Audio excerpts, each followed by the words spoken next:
현재 시간 8시 24분 향해 갑니다. 저희 방송 외에도 다양한 주식 정보 원하시는 분들은 카카오톡 채널에서 머니를 검색하셔서 친구 추가하시기 바랍니다. 주말 사이에 정말 다양한 뉴스들이 있었습니다. 일단 트럼프 대통령 백악관 출입기자단 만찬 있던 상황에서 의문의 총격 사건으로 인해서 다행히 인명피해는 없었는데 이 부분이 또 시장에 또 긴장감을 줬던 것 같고 여기에다가 또 톰 틸리스 상원 의원은 제롬 펄 연준 의장 뭐라고 해야 될까요? 형사소송과 관련해서 법무부가 취한다고 하니까 이제 인준 반대 입장을 철회했잖아요. 네. 그 전에 이제 누굽니까? 워싱턴 DC 연방 검사장 피로. 네. 거기가 이제 파월에 대한 조사를 중단한다 하고 먼저 나오니까 톰 틸리스 의원도 그렇게 나왔으니 그 부분은 이제 뭐 정치적으로 풀러가는 것 같은데, 야 트럼프 대통령 백악관 기자단 만찬 그거는 해마다 열리는 행사인데 그걸 갖다가 사실 1기 때 한 번도 참석 안 하고 이번에도 작년에 참석 안 하고 처음으로 참석했는데 저런 사단이 벌어지네요, 그죠? 근데 좀 어설프지 않습니까? 그 외로운 늑대라는 친구. 뭐 그래가지고 뭘 하겠다고 그렇게 들어오다가 저 상황이 됐는지. 뭐 여러 가지 이유. 얘기는 많잖아요. 뭐 자작극 아니냐는 얘기도 있습니다만 사실 진실은 저희가 알 수 없는 거고. 네. 저기에 대해서 이제 시장 반응이 어떨지 궁금한데 일단은 아침에 지수선물 흐름은 조금 이렇게 약하네요. 미국장이 이게 이란하고 미국하고 2차 협상 무산되면서 유가가 올라서 그런 건지 뭐 저 부분이 작용을 했는지는 모르겠습니다만 어쨌거나 또 다행스러운 거는 주말 동안에 혹시라도 이란에 대한 어떤 공습이 다시 또 재개되나 싶은 우려도 없지 않아 있었거든요. 네네. 하도 호르무즈 해협 근방에 이제 미국 전력들이 뭐 항공모함 전단을 비롯해서 막 집결을 하니까 그런 것도 있었는데 그거는 없어서 그나마 좀 다행입니다. 뭐 언제라도 뭐 전화로도 협상 원하면 가능하다라고 하니까 이것도 긍정적으로도 볼 수 있는 포인트고. 아주 디테일하게 얘기하는 것던데요. 우리 전화선 좋다.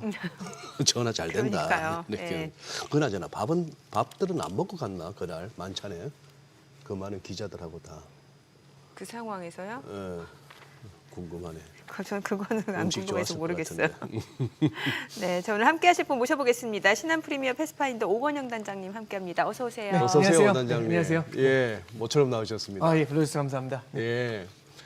야, 지금쯤 이제 사실 뭐 너도 모르고 나도 모르는 이슈들이 너무 많은데 전쟁이나 그죠? 방금 뭐 이렇게 트럼프 대통령 뭐 피격 이런 부분도 우리가 뭐 그 속내를 알 수가 없고 배경을 알 수가 없는 그런 상황이고 그리고 이래저래 또 지표도 요즘 완전 뒷전으로 밀려났다고 조금은 살펴봐야 되고 케빈 호시 얘기도 해야 되고 하는데 그런 얘기 해주기는 오 단장님이 적합한데 오늘 문제는 우리 시청률이 안 나올 수도.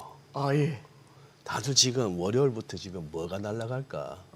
리노공업은 왜 이렇게 또 떨어지나? 왜 이 와중에 저 사장인가 뭔가는 왜 또 판다 그러냐? 이러면서 지금 고민들이 많은데 케빈 호시 얘기 지금 귀에 들어올는지 모르겠습니다. 저도 잘 모르겠습니다. 중요하죠.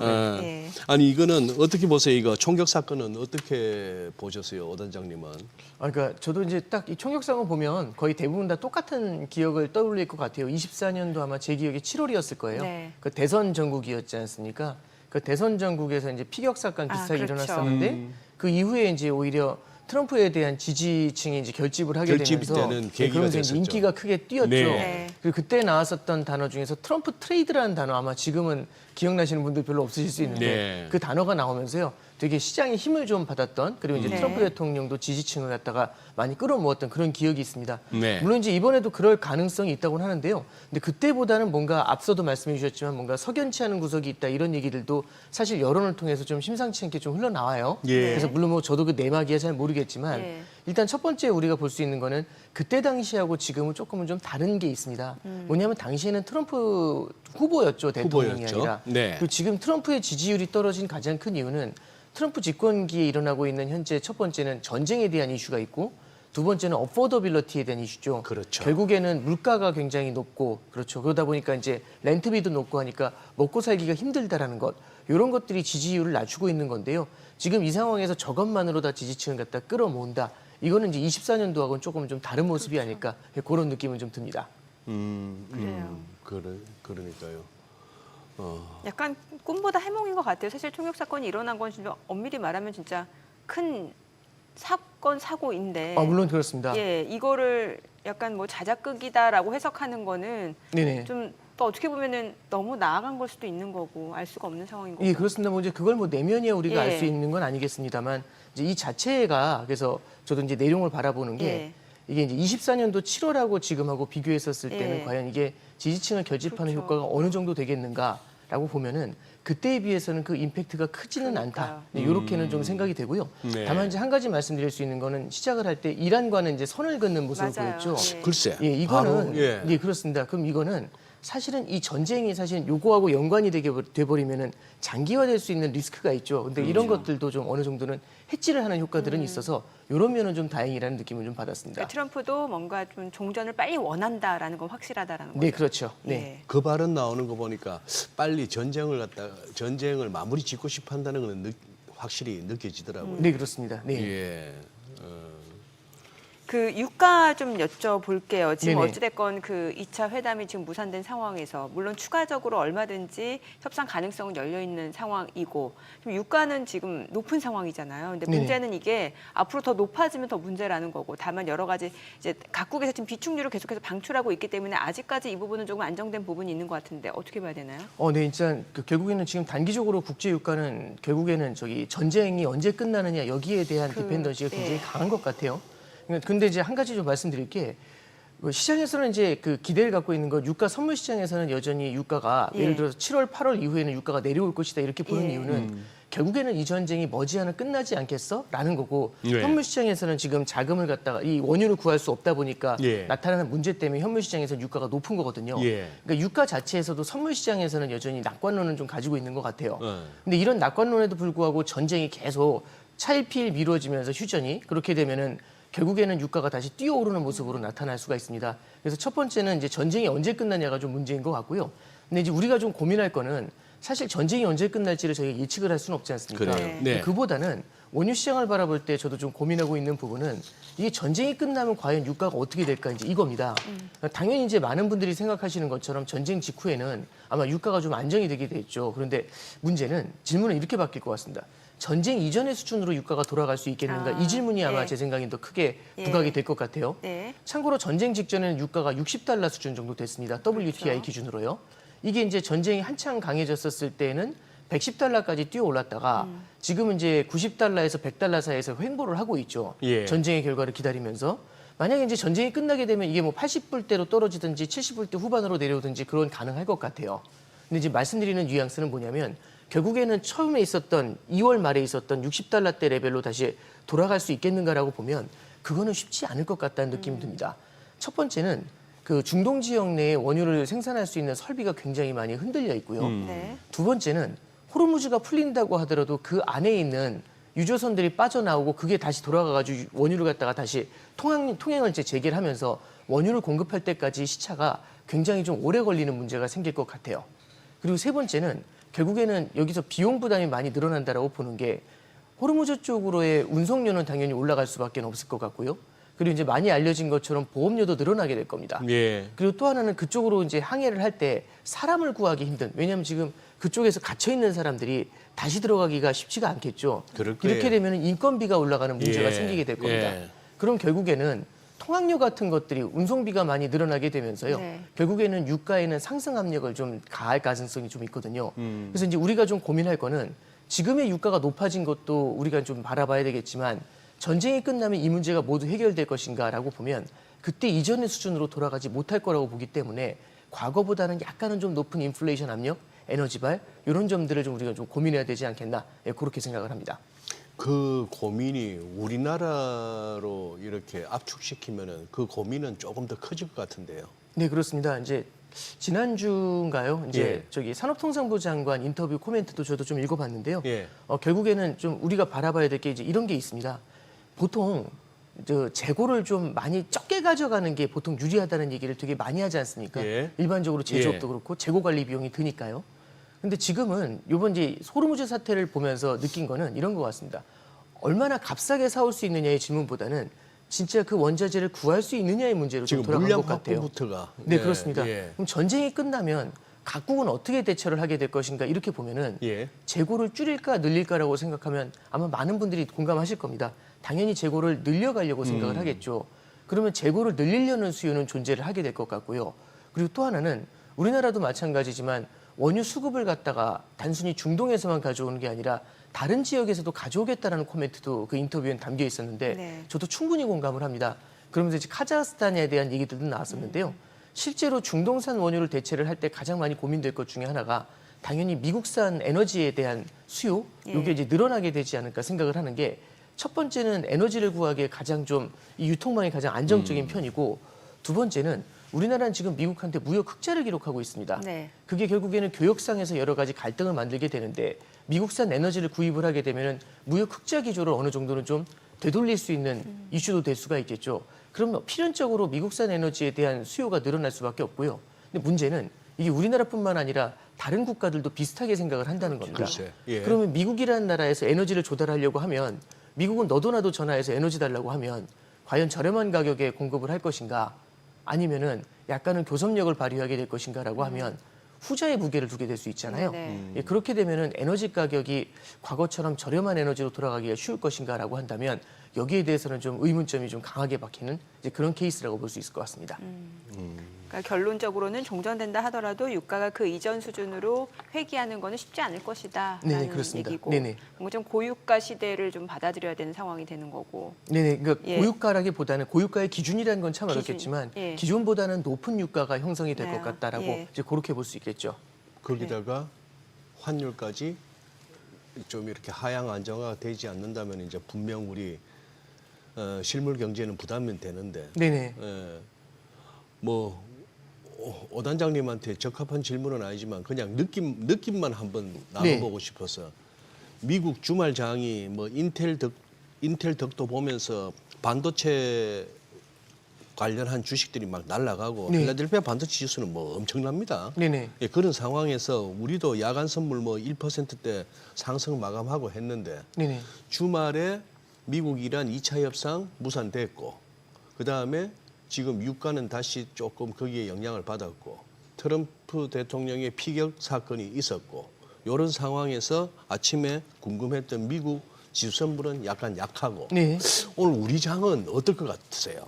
여다가 뭐 삼성 파업도 뭐 운운하고 있고. 네. 그러니까 저는 지금 이제 주식시장 전문가는 아닙니다만 네네. 최근에 나타나는 주가 상승은 예. 사실 시장의 학습 효과도 되게 크게 작용을 했다라고 생각을 해요. 학습 효과? 예, 시장의 학습 효과하고 이제 기업 실적하고 네. 그다음에 성장률에 대한 전망들이 좀 많이 복합이 된 거라고 생각을 하는데요.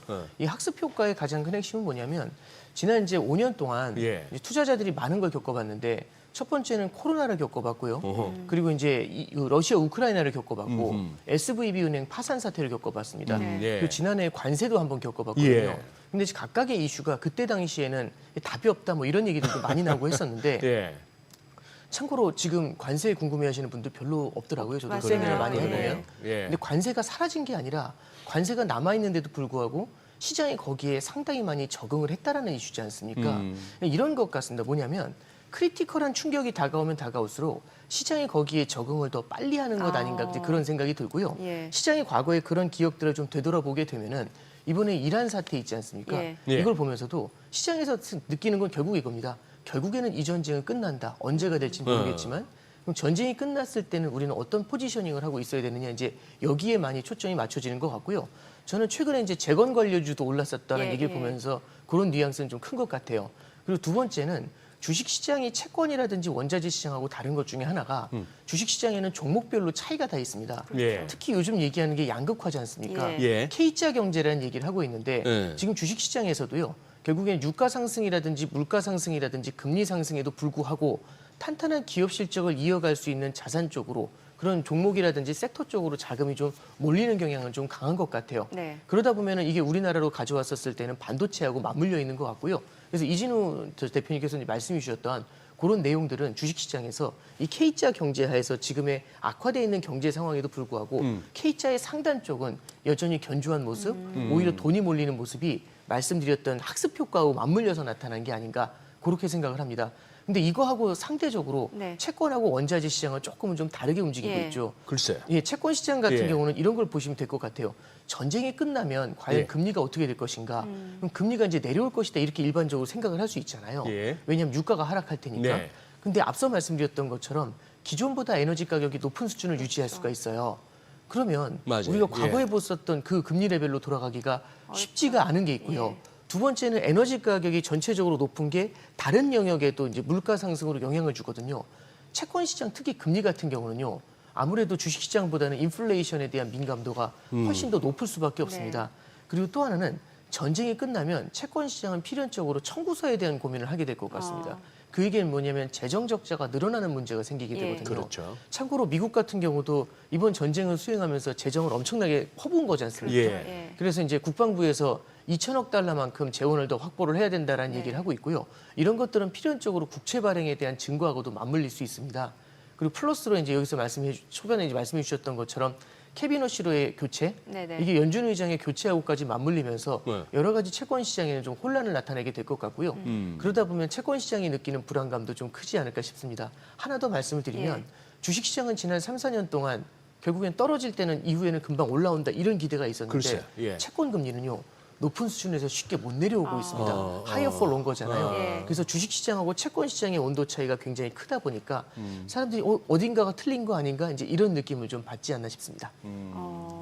케빈 씨 말 난 김에 네네. 우리 또 오 단장님은 또 뭐 국내 정상급 패드 워치시니까 아, 가장 그 하나만 꼽으라면은 네. 케빈 씨 청문회에서 네. 제일 중요한 거 하나만 꼽으라면 뭐였습니까?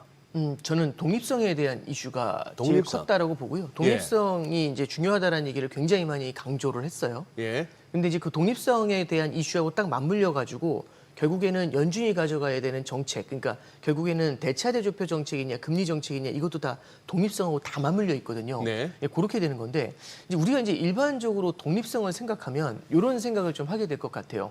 뭐냐면은 결국에는 이제 그거잖아요. 독립성은 연준을 갖다가 계속 정부에서 뭐라고 해서 연준이 물가 안정에만 신경 써야 되는데 그걸 못 쓰게 하는 게 이제 독립성을 훼손하는 거다 이제 이렇게 얘기를 하고 있는데 네. 케빈 허시 쪽은 조금 좀 다르게 생각하는 부분이 있어요. 뭐냐면 외부에서 연준을 흔드는 것도 있지만 거기에 대해서 케빈 허시가 갖고 있는 생각은 조금 이런 게 있는 것 같습니다. 물가 안정에 실패했기 때문에 시어머니들이 계속 얘기를 하는 거다 이제 이런 느낌은 좀 있는 것 같아요. 그리고 이제 두 번째는 오히려 케빈 허시가 생각하는 건 연준 내부로 이렇게 결국에 연준의 다른 외부에서 오는 이 충격보다도 연준 자체가 너무 많은 일을 갖다가 벌리려고 하는 것들 이런 것들이 오히려 문제가 되는 거 아니냐 예. 이런 얘기를 하고 있는 것 같아요. 예. 이게 오히려 독립성을 또 훼손한다. 이런 관점에서 좀 바라보고 있는 면도 있고요. 그 중에 하나가 대차대조표 정책입니다. 네. 네. 이렇게 보시면 되는데요. 금리 정책이라는 거는 모두한테 통화 정책이 고르게 흡수될 수 있도록 해주거든요.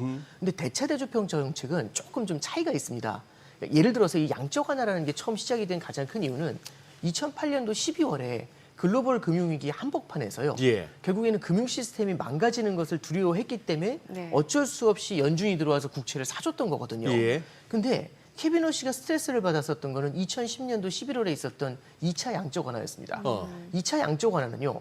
그때 당시에는 금융 시스템이 무너지는 그런 상황은 아니었거든요. 예. 그때 당시에는 약간 어떤 이슈가 있었냐면 금융위기 이후에 경기가 올라왔었는데 그 경기가 다시 꺾이는 일종의 더블딥이 있었던 겁니다. 더블딥 예, 할 그렇습니다. 때다. 맞아. 그래서 이 예. 더블딥에서 벗어나게 하기 위해서 연준이 무슨 역할을 할 수 있을까 해서 양적 완화가 시작된 거거든요. 예. 그럼 2차 양적 완화 같은 경우는 어떻게 생각해야 되냐면 당장 무너져가는 금융 시스템에 돈을 주입한 게 아니라 예. 이게 실물 경기를 끌어올리기 위해 가지고 인위적으로 금리를 낮추는 정책을 쓴 거거든요. 금리가 낮아지게 되면 우리 이제 이렇게 보시면 됩니다. 국채 금리가 기본이 되고요. 국채 금리보다 그 위에 회사채가 있고 회사채 금리에다 조금 더 마진을 얹히게 되면 이게 주식시장인 거죠. 예. 근데 국채 금리를 갖다가 바닥으로 붙여버리게 되면은 우리는 아무런 위험을 테이크하지 않았을 때 얻을 수 있는 이익이 너무 낮아지게 됩니다. 그렇죠. 그럼 필연적으로 더 먼 장기의 대출이라든지 장기의 채권을 찾게 되고요. 예. 아니면 조금이라도 더 위험한 자산을 찾게 되겠죠. 그러면 장기 채권이나 아니면 위험한 주식 쪽으로 자금이 이동을 하게 되면서 그쪽의 가격을 끌어올리게 되면서 자산 효과가 나타나거든요. 이것까지는 좋은데 그럼 이제 케빈 허쉬가 물어보는 게 그거죠. 자산을 갖고 있는 사람들은 누구냐라고 물어보는 겁니다. 부자. 그렇죠. 부자들한테만 혜택이 일방적으로 가는 거라서 예. 금리는 고르게 모두한테 가는 거지만 결국에는 대차대조표 정책과 같은 양적 완화는 특정 계층한테만 수혜를 갖다가 몰아주는 케이스가 있으니까 대차대조표 정책이라는 거는 연준이 어떻게 보면은 특정 계층에 몰아주는 실수를 하고 있는 거 아니냐 이런 얘기를 하고 있는 예. 거죠. 그래서 독립성하고 또 맞물려 가지고 이 대차대조표 정책을 갖다가 조금은 좀 줄여야 된다라고 서서히 줄여나가야 된다는 얘기를 하고 있고 금리 정책 쪽으로 가야 된다 이런 얘기를 하고 있는 겁니다. 어허. 그래서 이제 연준의 독립성을 이렇게 이제 해석을 하고 있고요. 또 하나 이제 느낀 거는요. 이제 그 기술 혁명에 대한 그 기대감 이게 이제 굉장히 커서 기술 혁명이 생산성을 끌어올리게 되고 이거는 이제 금리를 안정시킬 수 있다는 기대는 물론 거기서는 약간 신중하게 얘기를 했지만 예. 여전히 그 기대는 케빈 허쉬한테는 좀 남아 있는 것 같아요. 그걸 보면서 느낀 게 90년대 이제 그린스펀을 상상하고 있는 거 아닌가 본인이 그렇게 되고 싶다라는 생각을 하고 있는 것 같아요. 그린스펀. 예, 마치 이제 뭐하고 비슷하냐면 2022년도에 물가가 뛰었을 때 파월 의장이 되게 결연한 모습을 보이면서 이제 그 볼커에 대한 얘기를 했거든요. 예. 근데 시장에서 이제 그때 당시 어떤 평가를 했냐면 파월 의장은 볼커가 될 수 없다 이런 얘기를 했었거든요. 근데 저는 이제 이번 이제 그 인터뷰를 보면서 케빈 허쉬가 과연 그린스펀이 될 수 있을까 이제 그런 궁금증은 좀 가지게 되더라고요. 가장 큰 이유는 그린스펀 당시에는 재정 적자가 이렇게 크지가 않았고요. 예. 미국도 국채 발행을 이렇게 많이 하진 않았습니다. 예. 근데 지금은 부채가 워낙에 많이 늘어나 있는 상태죠. 그리고 이제 세계화에서도 역행을 하고 있는 단계인데 네. 지금과 같은 물가 상승 상황에서 과연 그린스펀처럼 그렇게 편안하게 편안하다는 표현은 좀 이상하지만 그것과 같은 정책을 쓰기가 쉬울 것인가 여기에 대한 의구심은 좀 남더라고요. 그래서 이제 청문회 전체적으로 봤었을 때는 독립성에 대한 이슈, 그 다음에 이제 대체대조표와 금리에 대한 예. 이슈, 그 다음에 이제 기술 혁명에 대한 이슈, 요 세 가지 정도가 좀 전체적으로 좀 짚어졌었고요. 그 외의 얘기들은 혹시 또 질문 주시면 또 따로 답변드리겠습니다. 아니 뭐 대차대조표 축소 부분에서 오 단장님의 설명 그대로의 어떤 철학과 그 배경으로 워시가 저렇게 이제 쭉 주장해 왔다면은 네네. 저는 워시 팬이 되겠습니다. 아, 네네. 그런데 그 부분, 네네. 그 부분은 조금 저는 그거 해가지고 소위 말하는 그 트림드 민, 네. 절사평균. 아, 네네. 그러니 헤드라인 CPI 같은 데서 뭐 PC 같은 데서 음식료, 에너지 뺀다. 그래서 그거는 그까지만 보고 있는데 그러지 말고 아래 위로 심한 것들 다 그냥 쳐내버리고 그래서 트림드 절사. 네. 일각에서는 뭐 절삭이라고도 하고 그래 하는데 그렇게 해버리니까 이게 지금 3.4%대에 있는 그 거는 CPI 거는 PC가 1.99가 나오더라고요. 네. 그럼 이거 당장 할 수 있어요 금리나. 네네. 이거는 좀 뭐랄까 좀 꼴대 옮기는 느낌? 네네네. 꼴대로. 꼴이 안 들어가니까. 네네네. 약간. 그러니까 저도 좀 비슷한 느낌을 예. 좀 받긴 했어요. 네. 근데 이제 저는 이제 이렇게 말씀 좀 드리겠습니다. 이 트렌드 민이라는 거예요. 절사 평균이라는 걸 쓰지 않습니까? 네. 근데 이제 이게 결국 어떤 효과가 있는 거냐면 특정하게 많이 뛰어오르는 자산들이 있죠. 그러니까 예를 들어서 22년도 같은 경우는 유가가 많이 뛰기 시작을 했거든요. 근데 유가가 뛰니까 결국에는 헤드라인 CPI부터 뛰어 올라가기 시작을 그렇죠. 하는데 예. 문제는 이제 절사 평균 같은 것들은 많이 뛰어 올라가는 것들은 먼저 제거를 하는 거잖아요. 제거하고. 그러다 보니까 나중에야 물가가 상승하는 걸 반영하게 돼요. 예. 근데 이게 그래서 케빈 허쉬가 얘기하는 거는 그렇게 한두 가지가 뛰어 올라가는 걸로 전체 물가를 바라보면 우리가 항공모함을 어떻게 조절하겠냐 이제 이 얘기가 되는 거죠. 그래서 전체적으로 기저의 인플레이션이 어떻게 되는지를 보면서 판단을 해야 되는 거지 약간의 변화를 보면서 작은 게 많이 뛴다고 그것 따라고 하다 보면 결국에는 항공모함을 갖다가 좌회전 우회전을 막 너무 자주 하다 보면 무슨 오히려 통화 정책에서 바나나 그렇죠. 버터 털듯이 왔다 갔다 할 수 네, 그렇죠. 있다. 네, 그런 실수를 하게 될 것이다. 이제 이런 생각을 하고 있는 것 같아요. 예. 근데 이제 여기에 대해서는 저도 공감하는 면도 있지만 예. 또 어떤 면도 봐야 되냐면 우리가 이제 물가를 지키는 파수꾼이라는 얘기를 하잖아요. 예. 그럼 우리가 예를 들어서 초병을 세우는 거지 않습니까? 네, 일종의. 네. 초병을 세우면 초병은 뭘 보냐면 징후를 봐야 됩니다. 그러니까. 근데 전반적으로 기저의 인플레이션이 올라오는 정도라면 이미 앞에 군대가 다 온 거잖아요. 근데 거기다 대고 적군이 왔습니다 이러면 그 아마 사령부에서도 나도 알아 이러지 않을까요? 나도. 지금 저 압록강을 건너려고 합니다 정도가 네, 아니고 지금 그렇습니다. 뭐 한양 도성 앞에 왔습니다. 이거는 곤란하지. 네, 그래서 이제 네. 22년도 같은 경우는 이제 트림드하고 네. 그냥 헤드라인하고 바라보면은 만약 트림드로 대응을 했었으면 조금은 좀 늦은 대응이 되지 않았을까라는 생각이 들고요. 몇 년도예요? 22년도에 이제 러시아 우크라이나 아, 때입니다. 예, 근데 이제 예. 케빈 예. 오씨가 굉장히 많이 비난하는 것 중에 하나가 22년도에 물가 대응을 연준이 잘 못했다 이제 이런 얘기를 하는 부분이 있거든요. 근데 이제 21년도, 22년도를 거치면서 그때 그럼 예. 연준 금리 인상 잘못됐다는 뜻이에요? 워싱은? 그러니까 예 그렇죠. 금리 인상도 잘못됐고 대응이 좀 늦지 않았나 이제 이런 얘기들이 좀 담겨 있는 것 같아요. 근데 이제 결국에는 그때 당시에 트림드를 썼어도 오히려 대응이 조금 더 미진하지 않았을까 이제 그런 생각은 좀 드는 거고요. 예. 다만 이제 트림드를 얘기하는 것 중에 기저에 있는 인플레이션을 봐야 된다라는 얘기가 있지 않습니까? 예. 이거는 이제 말씀해 주셨던 것처럼 어떻게 보면 꼴대로 옮긴다까지는 아니겠지만 이게 좀 필요한 부분도 분명히 있거든요. 근데 이 자체로는 당장은 우리가 이제 그 일시적으로 물가가 올라올 수 있지 않습니까? 예. 이란 사태 예. 때문에. 근데 이런 것 때문에 과도하게 통화 정책이 반응을 하는 것들 이런 움직임을 갖다가 여기서 발생하는 실수 이런 걸 갖다가 좀 방지하는 효과는 생기게 될 것 같습니다. 그래서 이제 이런 게 있잖아요. 그 오얏나무 밑에서 갓 고쳐 쓰지 마라. 그러니까 트림들을 같이 고민하겠다라는 거는 저도 충분히 고민할 수 있는 부분이라고 생각을 하는데 그 시기가 이제 또 하필이면은 이 케빈 오씨는 트럼프의 사람이다 이제 이런 얘기들이 나와 있을 때 이런 걸 또 강조하다 보니까 이제 대표님께서 초반에 이제 시작을 할 때 말씀하셨던 그런 우려들이 부각이 되는 가능성들 이런 것들은 같이 염두에 둬야 될 것 같습니다. 예. 그러면 지금 이제 8호 의장은 5월 15일까지가 임기 만료고 네네. 이제 이사직 임기가 그래도 28년까지고. 네.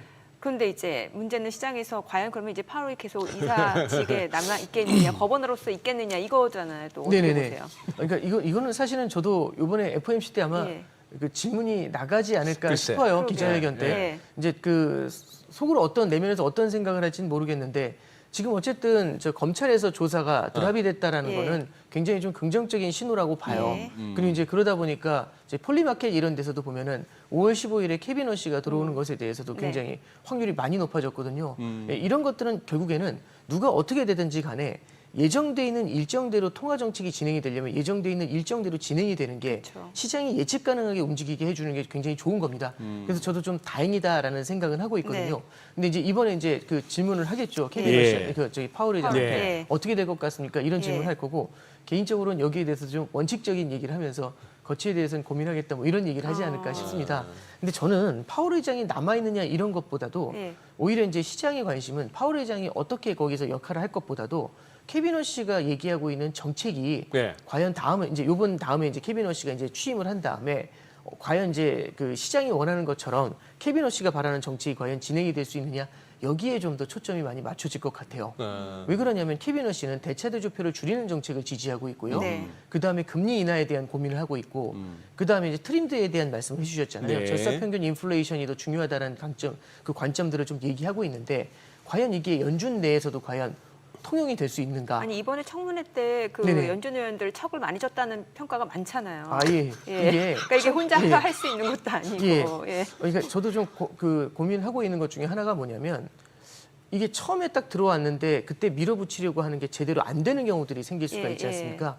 그럼 초반에 약간 허니문 기간 허니문. 이런 것들이 없이 오히려 좀 갈등 관계 처음부터 이제 범피로드라고 하죠. 예. 되게 울퉁불퉁한 그렇죠. 길이 나타날 수도 있고요. 이런 것들을 시장은 좀 우려스럽게 바라보지 않나 싶습니다. 참고로 말씀드리면 지금 연준에 있는 위원들 중에서 원로 이사 같은 사람들도 대차대조표 축소에 대해서는 신중해야 된다는 얘기를 많이 하고 있거든요. 그리고 이제 케빈 오씨는 지금 프레임워크 자체를 바꾸는 것에 대해서도 얘기를 하고 있는데 초반에 이제 그런 것들이 어떻게 커뮤니케이션이 될 수 있을까? 오히려 시장의 초점은 거기에 맞춰질 거라고 생각을 하고 있습니다. 그 뭐 이사들이나 지역 연방은행 총재들이나 할 것 없이 다 한 칼 있는 사람들인데 네. 나도 언제든지 의장 될 수 있다 하는 사람이니까 네. 옷이 네가 내한테 뭐 밥을 한번 샀나 커피를 한 잔 뭐 선물을 보낸 적이 있나 기프트콘으로 네. 기프티콘. 뭐 이러면서 그거 할 수가 있지. 네. 확실히 청문회 분위기는 그랬어요. 네. 예. 자, 지금 시각 8시 52분 지나갑니다. 오늘 양시장 호가 상황 좀 체크해 보도록 하겠습니다. 먼저 코스피 예상 체결지수부터 확인해 보도록 하겠습니다.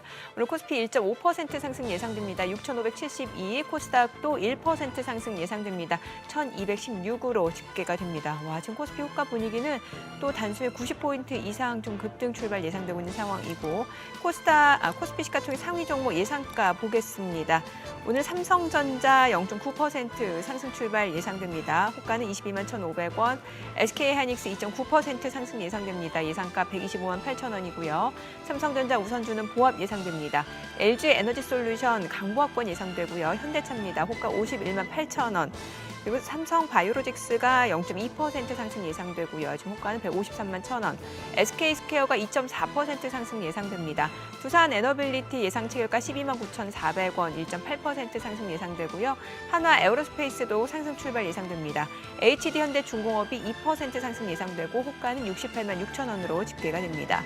코스닥 시가총액 상위 종목 예상가도 보겠습니다. 에코프로가 0.4% 상승 출발 예상됩니다. 호가는 15만 7,300원, 그리고 에코프로비엠 보합권 예상되고 있고 알테오젠 1.2% 상승 예상됩니다. 레인보로보틱스입니다. 오늘 4.5% 상승 예상되고요. 지금 호가는 64만 원. 삼천당제약 2.3% 상승 예상됩니다. 예상가 42만 1,000원이고요. ABL바이오가 1% 상승 예상됩니다. 호가 15만 8,500원, 15만 8,900원. 그리고 리노공업은 8% 지금 하락 출발 예상되고 있습니다. 호가는 11만 3,700원이고요. 코오롱티슈진 보합 출발 예상되고 있고 HLB, 리가캠바이오 모두 1%대 상승 출발 예상되고 있습니다. 개장까지 한 5분가량 남은 상황인데 자, 오늘 지금 뭐 대형주들, 뭐 유통주까지 포함해서 좀 상승이 예상되는 분위기네요. 유통주. 예, 오늘 뭐 신세계도 그렇고 예. 현대백화점도 그렇고 흐름이 지금 호가 분위기 굉장히 좋아요. 지난주에도 좋았거든요. 네, 그러네요. 야, 진짜 대단하다. 우리는 어디서 멈출지가 진짜 궁금해지는. 뭐가 멈춰요? 이 상승세가. 아, 예. 그래요. 그리고 뭐야? 축하드려요. 뭘요? 반도체 너무 잘 가서 좋겠어. 아니 다른 종목 손실 난 것도 있는데 왜 자꾸 그런 것만 언급해 뭐 주세요? 이만큼 먹고 요만큼 터진 건데 뭐 그렇지 맨날 않아요. 요만큼 뭐 그래. 그렇지 않습니다. 아니 그런데 저는 이제 궁금한 게 보통 신임 이제 연준 이제 앞서 그 허니문 말씀 주셨고 그 과거 물론 과거가 통계적으로 다 맞는 건 아닌데 과거에 한 13번 그 새로운 그 연준 의장 오면은 한 10번 정도가 한 1년 내 조정받았다는 통계가 있잖아요. 그리고 아까 그린스펀도 얘기하셨는데 그린스펀은 제 기억에 그때 블랙 먼데이 있었단 말이죠. 네, 그랬죠. 그럼 이거 시장에서 안 좋아할 수밖에 없는 거 아니에요? 어떻게 봐야 돼요? 그리고 요즘 나오는 게 또 페드 드리프트 얘기까지 나오니까요. 이제 그냥 이렇게 얘기를 좀 해드릴게요. 그러니까 말씀해 주셨던 것처럼 87년에 이제 그린스펀이 들어온 다음에 2달 만에 블랙 먼데이를 맞았거든요. 그리고 이제 그 다음에 이제 들어온 사람이 이제 그 버냉키라는 분인데 요거는 저도 기억이 나요. 2006년 5월에 버냉키 쇼크라고 해서 이거 세게 맞았습니다. 맞아요. 예. 왜냐하면 이제 버냉키라는 사람에 대해서 그때 당시 시장이 기대했던 건 약간은 좀 비둘기적인 인물이다라고 생각을 했었는데 이제 금리 인상을 더 이어가니까 여기 좀 쇼크를 받았었던 것 같고요. 버냉키 이후에 옐런 때는 아주 크지는 않았었던 것 같아요. 근데 그 다음에 파월 때는 이제 2018년도에 한번 또 금리 인상 때문에 한번 홍역을 치렀던 적이 있죠. 이게 뭐 이제 징크스다 이렇게도 이제 뭐 어떤 과학적인 근거가 있는 건 아니지만 이런 건 있는 것 같아요. 그 사람이 어떤 인물이다라는 그런 기대가 있는데 그 기대하고 실제로 실현되는 통화 정책 자체가 괴리가 있다 보면은 이 기대치를 갖다가 그 현실에다 끌어다 맞추면서 나타나는 문제라고 보고 있는 거고요. 지금 이제 앞서도 제가 이제 캐비너 씨가 얘기하고 있는 이런 정책이 현실화될 수 있느냐 이런 이제 얘기가 좀 중요하다라고 말씀드렸잖아요. 단기적인 조정의 가능성이야 뭐 제 생각에는 크게 우리가 볼 게 아니라 오히려 캐비너 씨의 4년 동안에 나타날 수 있는 통화 정책의 움직임 자체를 좀 우리는 주목해야 된다라고 생각을 해요. 그게 뭐냐면 예를 들어서 BS를 대차대조표를 축소한다고 했지 않습니까?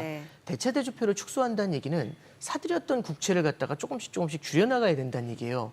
근데 하필이면 지금 시기가 그렇게 좋지가 않습니다. 뭐냐면 앞서도 말씀드렸지만 국방비에 대한 지출이 늘어나게 되면서 그다음에 감세 정책을 쓰게 되면서 국채의 발행이 아마 늘어날 수밖에 없을 것 같아요. 국채의 발행이 늘어나야 되는데 문제는 해외에 있는 중앙은행들이 지금 미국 국채를 사줘야 되는데 이게 지금 동맹국들하고의 관계가 좀 많이 애매해지고 있지 않습니까?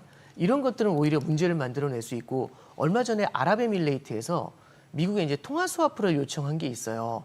그러면서 무슨 얘기를 했냐면 이제 미국이 자꾸 이제 이렇게 달러 공급을 갖다가 하는 걸 어렵게 만들면 우리가 원유 결제를 위안화로 할 수밖에 없다. 이제 이런 얘기까지 나왔었거든요. 그러면 걸프 국가들도 미국 국채를 갖고 있는데 지금 걸프 국가들이 달러가 회전이 되지 않으면 미국 국채를 팔아야 되는 그런 상황에도 내몰릴 수가 있어요. 그러다 보니까 통화 스와프 얘기까지도 나왔던 거거든요. 그럼 해외 중앙은행의 미국 국채에 대한 수요도 과거보다는 조금은 좀 줄어들 수가 있습니다. 그럼 이런 상태에서 연준도 보유하고 있는 국채를 줄이는 그런 대차대조표 축소 정책을 과연 강하게 가져갈 수 있겠는가? 여기에 대해서는 좀 의구심이 남는 부분이 되겠죠. 그리고 대차대조표를 축소를 하면서 금리를 인하하겠다는 얘기를 하고 있는데 요거는 또 이제 전쟁이 어떻게 되는지하고 연관이 되는 게 전쟁이 좀 장기화됐었을 때는 기대 인플레이션이 끌려 올라갈 수가 있습니다. 그러면은 케빈 워시가 처음에 이제 청문회에서 얘기했었던 그런 얘기들 있죠. 이런 것들이 현실화될 때 굉장히 많은 컨플릭트, 그러니까 잡음이 생겨날 수가 있겠죠. 그럼 얘기했던 것들이 하나하나 실현이 안 되는 문제가 생기지 않습니까? 그럼 기대하고 현실의 차이가 난다는 것. 이게 이제 시장이 또 케빈 워시하고 이 뭐랄까요, 이 갭을 맞춰가는 과정에서 이런 것들이 시장에는 이제 주가라든지 이런 가격으로 나타날 수가 있습니다. 그래서 저는 뭐 단기적인 징크스 이런 것들보다는 앞으로 좀 봐야 될 관전 포인트가 시장이 케빈 워시를 과연 어떻게 바라볼 것인가 이런 느낌은 좀 있어요. 파월 의장을 바라보는 시각이 기존에 이제 옐런이나 버냉키나 그린스펀을 바라보는 그 어떤 오소로티하고는 조금 뭐라고 해야 될까요? 이 사람을 바라보는 어떤 권위 이런 게 파월 의장한테는 조금 덜해진다라는 느낌은 좀 있거든요. 그럼 이제 케빈 워시 같은 경우는 과연 어떻게 될 것인가라는 생각은 좀 하게 됩니다. 예, 그래요. 그리고 지금 요거 아마 답변은 개장 보고 해주셔야 되는데 인텔 말입니다. 네네. 이게 실적이 그거더라고요. 우리가 말하는 그 GAAP, Generally Accepted Accounting Principle 하는 거, 그게 아니고 non-GAAP로 산출된 거더라고요. 네네네. 보니까 이게 GAAP로 하면은 이게 영업이익률이 마이너스 23.1%고. 일단 질문도 여기서 제가 끊어야 될 것 같습니다. 예. 자, 오늘 국내 증시를 확인해 보도록 하겠습니다. 개장합니다.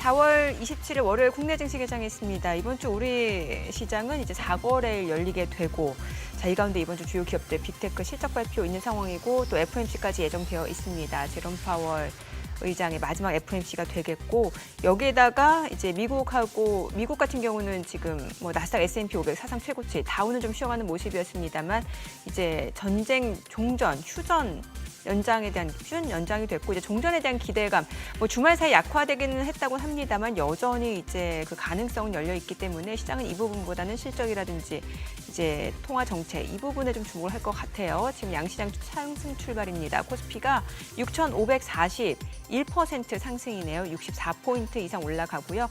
코스닥도 0.8% 올라갑니다. 1,213입니다.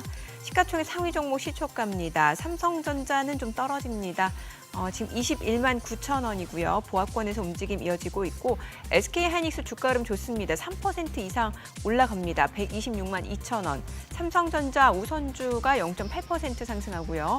LG 에너지솔루션은 좀 떨어집니다. 47만 7,500원. 그리고 현대차가 1% 올라갑니다. 51만 9천 원이고요. SK스퀘어가 4% 강세입니다. 75만 7천 원. 두산 에너빌리티도 1.8% 상승 중이고, 하나 에어로스페이스는 146만 7천 원으로 0.2% 올라갑니다. HD현대 중공업이 2.3% 상승합니다. 68만 7천 원이고, 삼성 바이오로직스는 좀 떨어집니다. 152만 2천 원에 거래되고 있습니다. 코스닥 시가총액 상위 종목 시초가입니다. 에코프로가 1.3% 상승합니다. 지금 현재 주가는 15만 8,800원, 그리고 에코프로비엠도 0.7% 올라갑니다. 20만 9,500원이고요. 알테오젠도 2.4% 상승합니다. 37만 8,500원. 그리고 레인보우 로보틱스가 4% 상승합니다. 63만 9천 원이고요. 삼천당제약도 상승합니다. 42만 1,000원. 그리고 ABL바이오가 5% 강세입니다. 16만 5,300원. 코오롱 티슈지는 보합권이고, 리노공업이 9% 떨어집니다. 11만 2,300원에 거래되고 있습니다. 그리고 HLB가 1.8% 상승 중이네요. 6만 1,300원. 리가캠바이오가 1% 상승 보여주고 있습니다. 자, 그리고 오늘 시장에서 특징을 보여주는 섹터 종목들 좀 체크를 해보도록 하겠습니다. 자, 오늘 장에서는 지금 양시장 1% 상승세를 보여주고 있는 상황에서 앞서 유통주 저희 호가 분위기 좋다는 말씀을 드렸는데, 현대백화점이 13% 급등합니다. 11만 1,500원이고요. 신세계도 6% 강세입니다. 43만 4,000원. 이마트도 2.8%, 2.4% 올라가고요. 롯데쇼핑도 4% 상승합니다. 13만 8,500원에 거래되고 있습니다. 광주 신세계도 1.8% 상승 흐름 보여주고 있습니다. 오늘 유통주, 백화점주, 하나 갤러리아도 지금 11% 급등 중이에요. 호텔신라도 6% 상승세고, CJ ENM, 이마트, 광주 신세계, BGF 리테일 다 올라갑니다. 오늘 유통주들 흐름 다 좋습니다. 그리고 전선주도 좋습니다. 대원전선이 13% 급등합니다. 지금 1,260원, 일진전기도 6% 강세고 KBI 메탈, LS 에코에너지까지 모두 지금 동반 강세 흐름을 좀 보여주고 있는 상황이에요. 가운전선도 4%대 상승세를 나타내고 있습니다. 전력도 좋습니다. 지난주에 이제 효성중공업 실적 발표했고 좋았죠. 오늘도 8% 올라갑니다. 지난 금요일에 이제 넥스트장에서도 효성중공업이 많이 올랐는데 지금 벌써 주가는 386만 6천 원. 그리고 HD현대 일렉트릭도 1.8%, 1.7% 올라갑니다. 127만 원이고요. LS 일렉트릭도 7% 상승세고 일진전기도 5% 상승세입니다. 전력 전선 다 좋고 또 오늘 앞서 호텔신라 제가 언급을 드렸는데 호텔 리조트 쪽 호텔신라가 지금 66,500원, JS코퍼레이션도 4% 상승세고 서부 T&D 4% 올라가고요. 롯데관광개발도 3.5%, 파라다이스도 3.5%대 상승 흐름 보여주고 있습니다. 오늘 외국인 금액 기준으로 가장 많이 매수하는 종목은 삼성전자고요. 뒤이어서 삼성 SDI, HPSP, LG노텍, 호텔신라 순으로 확인됩니다. 수급 상황 체크해 보도록 하겠습니다. 오늘 유가증권 시장에서 개인 투자자는 749억 원 순매수고요. 기관도 573억 원 매수 우위, 외국인은 1,337억 원 순매도를 나타내고 있습니다. 코스닥에서 개인은 1,463억 원 매수 우위고요. 외국인과 기관은 각각 1,171억 원, 68억 원 순매도를 나타내고 있습니다. 환율 체크하겠습니다. 달러 환율입니다. 오늘 6원 90전 하락하면서 1,477원 60전에 개장이 됐습니다. 앞서 소장님 인텔 실적 질문하시려고 하셨잖아요. 예. 그러니까 이게 이제 저기서 발표한 거는 16억 달러 영업이익이 우리 돈으로 한 2조 4천억 가까이 되는 돈인데 이걸 갖다가 넌 GAP가 아닌 GAP를 적용하면은 오히려 영업이익은 한 4조 정도 오히려 손실이 난다 이런 얘기인데 이게 이제 인텔은 자주 이 넌 GAP를 했더라고요. 이게 미국 회계 관행으로 이렇게 받아들여지나 보죠. 그러니까 결국에는 이제 뭐냐면 갭으로 하느냐 아니면은 이제 우리가 일반적으로 받아들이는 그런 회계 방식으로 하느냐 이런 것들은 좀 차이가 분명히 존재하는 것 같아요. 네. 근데 이제 이렇게 바라보는 것보다 시장은 오히려 이제 이런 관점이 있는 것 같아요. 그러니까 회계라는 거는 잘 아시겠지만은 기존에 있는 성적표인 거지 않습니까? 근데 이 기존에 있는 성적표를 바라보는 것보다는 미래에 대한 희망을 바라보는 게 훨씬 더 큰 것 같아요. 그래서 이제 회계 장부에 있는 내용들은 당연히 흐름을 바라보는 데는 도움을 되겠지만은 미래에 대한 꿈을 갖다가 회계 장부에서 보여주지는 않는 거지 않습니까? 과거의 기록이다 보니까요. 지금은 이제 인텔을 바라보는 건 저는 기본적으로 다 스토리텔링이 굉장히 크다라고 봐요. 뭐냐면 GPU 다음에 이제 CPU에 대한 이제 에이전틱 AI라는 스토리텔링하고 좀 많이 엮여 있다라고 생각하는 거고요. 이게 미래에 대한 성장 관점을 좀 끌어올리는 게 있고 또 하나는 이제 저희처럼 이제 매크로를 보는 사람들 입장에서는 인텔과 같은 기업의 주가가 올라가는 게 오히려 이제 미국이 지금 이 미국 정부가 지분을 갖고 있는 기업이잖아요. 네, 맞아요. 이런 것들이 만약 지분의 가치가 뛰었을 때는 미국의 자산 가격이 뛰는 이제 효과가 있겠죠. 이런 것들이 또 이제 정부의 부채하고는 또 어떻게 연관이 되느냐 그런 관점에서 좀 같이 보려고는 하고 있습니다. 아니 그때 당시 주당 20달러 수준에서 59억 그렇죠. 달러를 투자한 건데 네네. 지금 이제 주식 가치로만 보면 360억 달러가 넘었으니 네네. 트럼프 투자 진짜 잘하는 것 같아요. 저도 그 생각을 좀 하고 그죠? 있습니다. 네네. 네. 그때가 바닥이었어요. 생각해보면 맞아요. 인텔. 네네. 그래서 이제 그런 관점에서도 한번 이제 인텔의 이제 결국에는 말씀해 주셨던 것처럼 지금 다들 얘기하시는 거는 CPU에 대한 얘기를 굉장히 많이 하는데 이게 또 미국 정부가 지분을 갖고 있다 그런 관점으로도 좀 맞아요. 해석을 해보는 것도 필요할 것 같습니다. 그러네요. 지금 그 부분은요. 이번에 이 이란 전쟁을 계기로 이 블룸버그 통신의 진단인데 달러의 글로벌 달러. 결제 장악력이 오히려 강화됐다. 예. 그동안 맨날 달러 시대는 저문다, 무슨 페트로 달러 가고 페트로 위안이 온다 이런 소리 하면서 달러에 부정적인 얘기가 많았는데 막상 그렇지 않다는 지적인데 블룸버그는 네네네. 동의하십니까? 일단 뭐 달러의 사용량이 3월달에 많이 늘었다는 얘기가 이제 블룸버그 통신에서 나왔던 거고요. 네. 이런 관점에서 보시면 될 것 같아요. 3월달에 이제 이슈가 뭐냐면 결국엔 이란 전쟁이 터졌잖아요. 예. 그러면서 국가들도 그렇고 기업들도 그렇고 원유 재고에 대한 확보가 필요했습니다. 그럼 원유를 사들여야 되는데 그럼 달러가 당연히 필요를 하게 해야 되겠죠. 예. 여기 그리고 이제 또 하나는 달러는 안전자산으로서의 특성을 갖고 있습니다.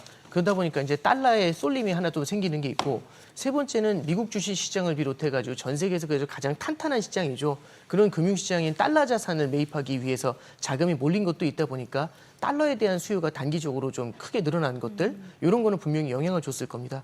근데 이제 이런 것도 좀 마찬가지로 반대편에서 좀 볼 필요는 있는 것 같아요.